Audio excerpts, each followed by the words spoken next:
হরে কৃষ্ণ। নমস্কার বন্ধুরা, আজ চলে এসেছি আরও একটি নতুন ভিডিও নিয়ে। সামনেই আসতে চলেছে শিবরাত্রি।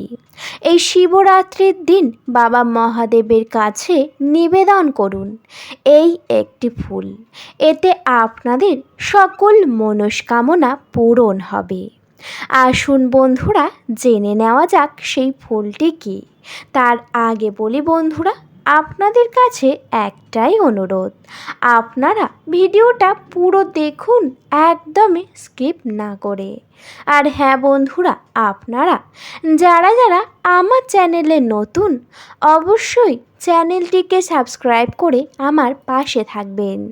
বন্ধুরা, সামনেই আসতে চলেছে সবচেয়ে বড় উৎসব, যার নাম হলো শিবরাত্রি।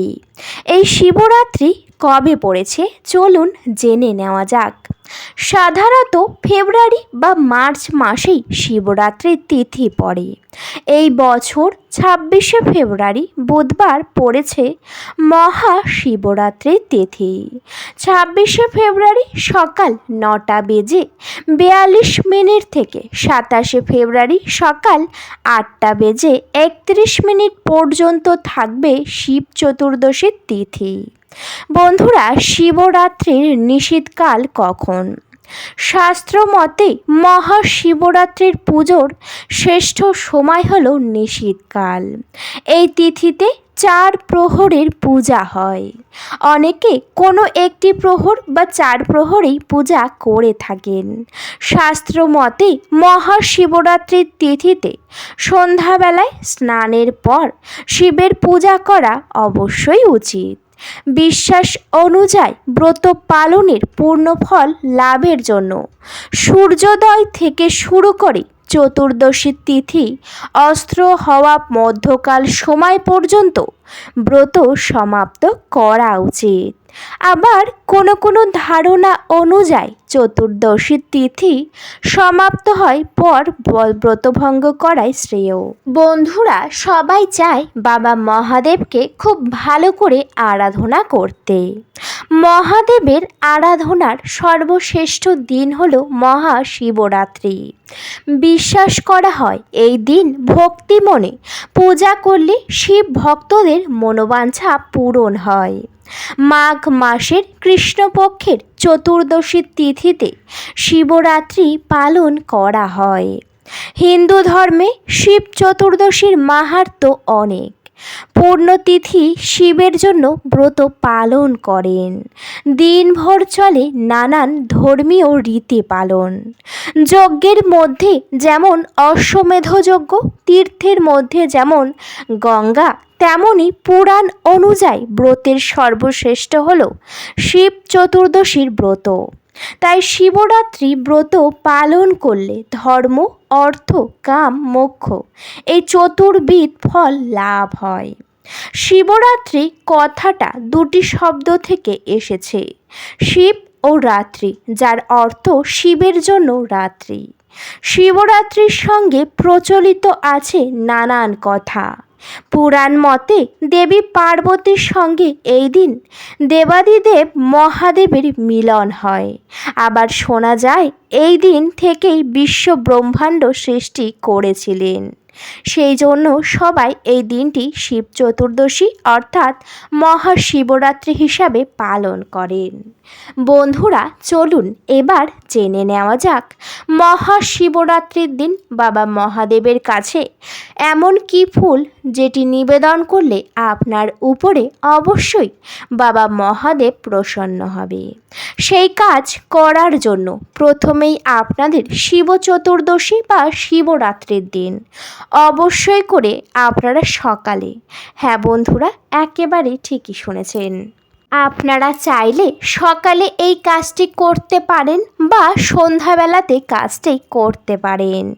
যদি চান যে সন্ধ্যাবেলায় বাড়িতেই মহাশিবরাত্রির পূজা করবেন, হয়তো ব্রত ঠিকমতো রাখতে পারবেন না কোনো না কোনো অসুবিধার কারণে, এবং চান বাড়িতে সন্ধ্যাবেলাতে ভালো করে শিবরাত্রির পূজা করার, সেক্ষেত্রে আপনারা কিন্তু সন্ধ্যাবেলাতেই স্নান সেরে নেবেন এই পূজা করার জন্য অবশ্যই স্নান করা উচিত। যদি শরীর স্বাস্থ্য খারাপ থাকে সেক্ষেত্রে ভালো করে হাত মুখ ভালো করে ধুয়ে নেবেন। এরপর নিজেদের গায়ে গঙ্গার জল ছিটিয়ে শুদ্ধ হবেন। তারপর একটি পরিষ্কার এবং শুদ্ধ পোশাক পরে আপনারা যাবেন ঠাকুর ঘরে।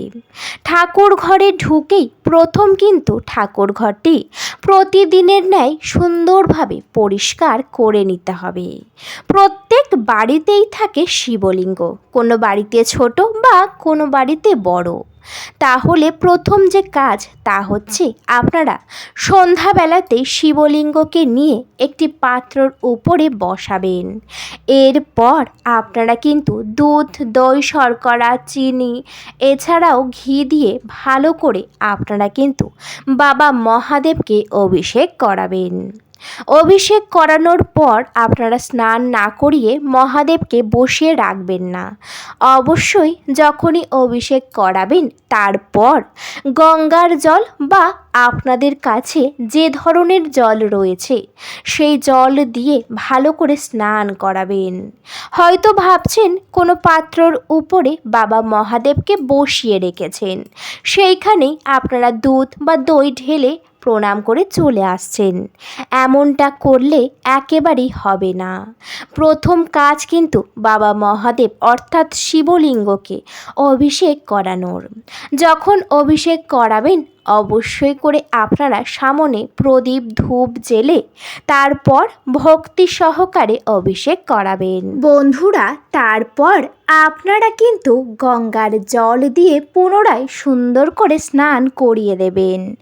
এরপর শিবলিঙ্গকে নিয়ে আপনারা যে স্থানে সর্বদাই রাখেন সেই জায়গাতে প্রতিষ্ঠা করে দেবেন।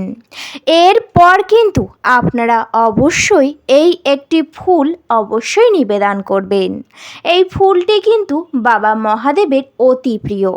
ফুলটির নাম হলো ধুতুরার ফুল। হ্যাঁ বন্ধুরা, একেবারে ঠিকই শুনেছেন। এই ধুতুরা ফুল ছাড়া বাবা মহাদেবের পূজা একেবারেই অসম্পূর্ণ বলা চলে। ধতুরা ফুলের সাথে সাথে আরও একটি ফুল রয়েছে, সেই ফুলটিও বাবা মহাদেবের খুবই প্রিয়। ফুলটির নাম হলো আকন্দ। হ্যাঁ বন্ধুরা, একেবারেই ঠিকই শুনেছেন।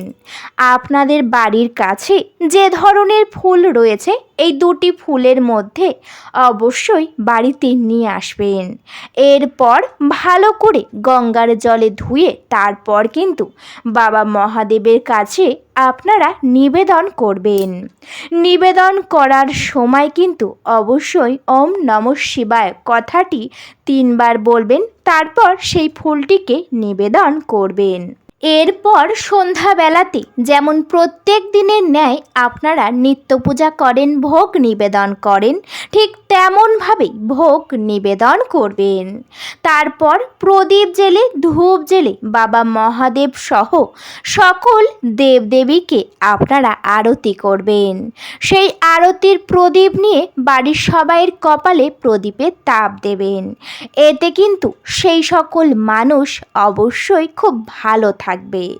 যদি অনেক দিন ধরে কোনো মানুষ আপনাদের বাড়িতে অসুস্থ রয়েছে তাদেরকেও কিন্তু অবশ্যই এই প্রদীপের তাপ দেবেন।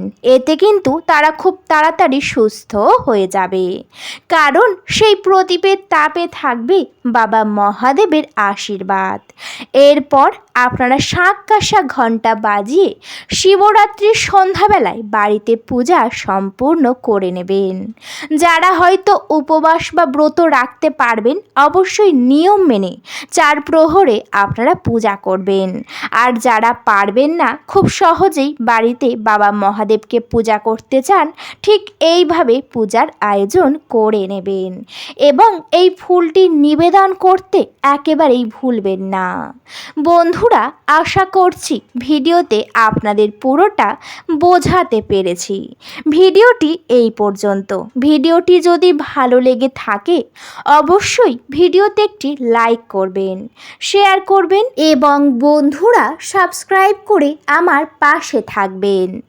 আজকের মতো আমি বিদায় নিলাম। সবাই ভালো থাকবেন, সুস্থ থাকবেন। সকলকে জানাতে চাই অনেক অনেক হরে কৃষ্ণ, রাধে রাধে। সবাই একবার বলুন ওম নমঃ শিবায়।